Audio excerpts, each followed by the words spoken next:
Yo les gars, vous m'avez manqué.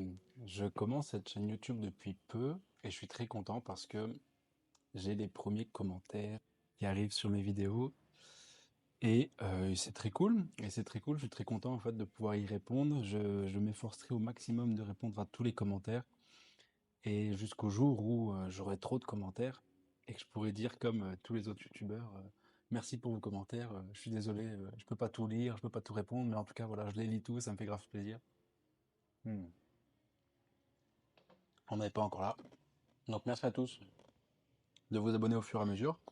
On est déjà plus de 100 sur cette chaîne qui vous est dédiée. C'est une chaîne où je raconte des trucs qui m'arrivent, desquels je pense, mais qui, j'espère en retour, vous apportent de la valeur.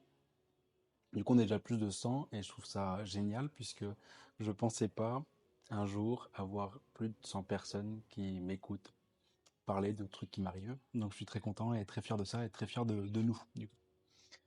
Aujourd'hui, on va se faire une petite vidéo sur la concurrence entre hommes. Pourquoi j'ai eu l'idée de cette vidéo? Parce il y a peu de temps, j'ai eu un exemple où j'ai été en concurrence avec un autre homme pour une femme qui me plaisait. Et du coup, bah, j'ai regardé un petit peu, j'ai étudié en temps réel les dynamiques sociales qui se passaient à ce moment-là. Et ça m'a donné l'envie de faire cette vidéo. Alors, tu as peut-être déjà vécu ce moment, vécu cette expérience où tu convoites une femme. Et en fait, tu te retrouves en compétition, en poule, avec d'autres hommes.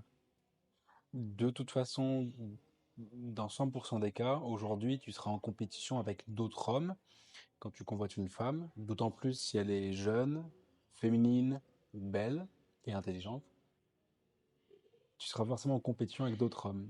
Et là où ça devient le plus compliqué, c'est quand la compétition, elle est visible. Quand, par exemple, tu es dans une soirée ou tu es dans un endroit public et tu as la fille que tu convoites qui est convoitée par un autre homme.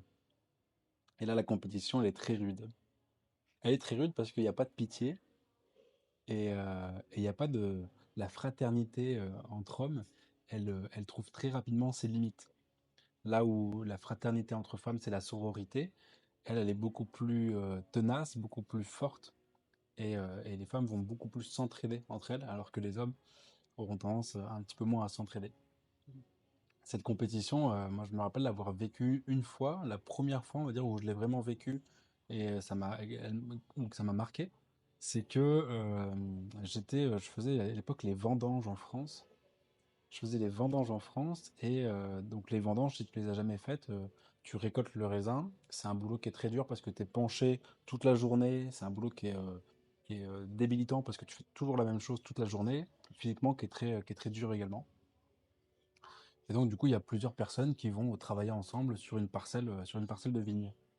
Et il y avait une fille qui me plaisait bien, et je m'en étais un petit peu rapproché durant le travail.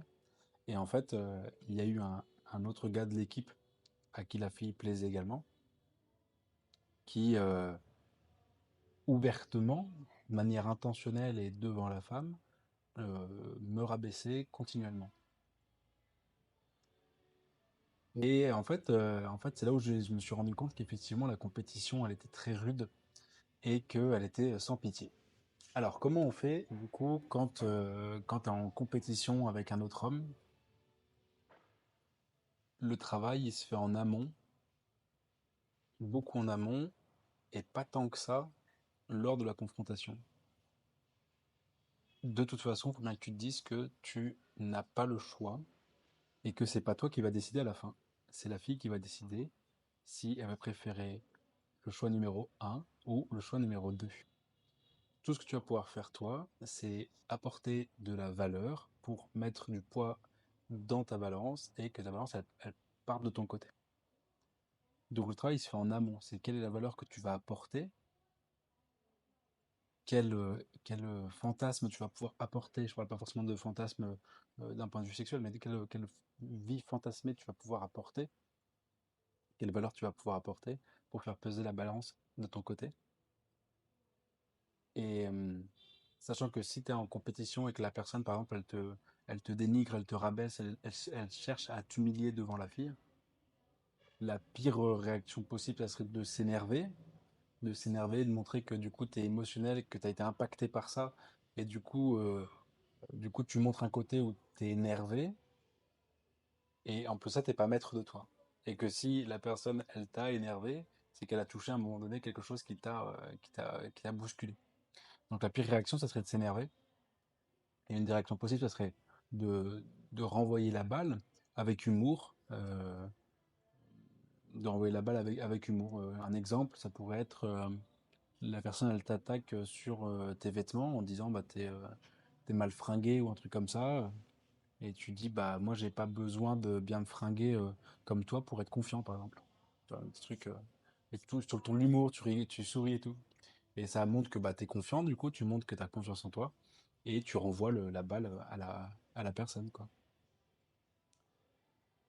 Et je pense que c'est une des meilleurs moyens de le dealer et de se dire que de toute façon, les dés sont jetés à partir du moment où tu as démontré ta valeur et qu'elle n'est pas suffisante par rapport à l'autre personne. Bon bah c'est foutu. C'est foutu parce que la personne elle aura démontré plus de valeur et du coup le choix le plus logique pour la femme à ce moment-là, c'est d'aller vers l'autre homme. Et dis-moi d'ailleurs en commentaire si tu as déjà vécu ces situations de compétition entre hommes. Je trouve qu'elles sont vraiment exacerbées quand il est question de femmes. Donc dis-moi si ça t'est déjà arrivé et comment tu as dealé avec ça, comment t'as fait avec ça. Mais c'est un truc où c'est hyper présent et on peut pas y échapper. On se voit bientôt. Ciao.